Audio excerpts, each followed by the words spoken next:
قابل قدر ساتھیوں، خوابوں کی دنیا میں آج آپ کے سامنے جو انسان خواب میں سورۃ الرحمن پڑھتا ہے یا سورۃ الواقعہ پڑھتا ہے اس کی تعبیر بیان کی جائے گی،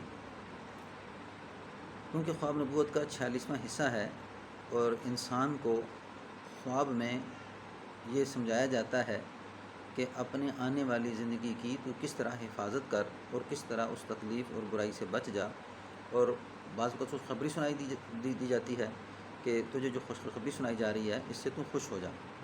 تو حضرت ابن سیرین رحمۃ اللہ علیہ فرماتے ہیں کہ اگر خواب میں دیکھے کہ سورۃ الرحمن پڑھتا ہے، دلیل ہے کہ جھوٹ اور حرام سے اپنی جان کو بچائے گا۔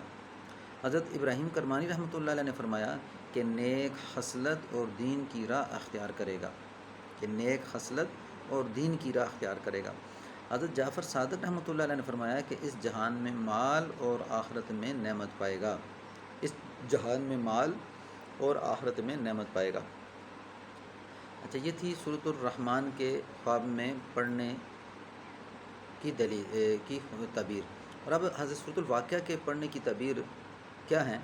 حضرت ابن سیرین رحمۃ اللہ علیہ فرماتے ہیں کہ خواب میں دیکھے کہ سورۃ الواقعہ پڑھتا ہے، دلیل ہے کہ گناہوں سے وہ توبہ کرے گا۔ حضرت کرمانی رحمۃ اللہ علیہ فرماتے ہیں کہ طاعت اور عبادت کی توفیق پائے گا۔ حضرت جعفر صادق رحمۃ اللہ علیہ فرماتے ہیں کہ طاعت الہی میں پیش قدمی کرے گا، یعنی اللہ کی اطاعت میں پیش قدمی کرے گا، جلدی کرے گا۔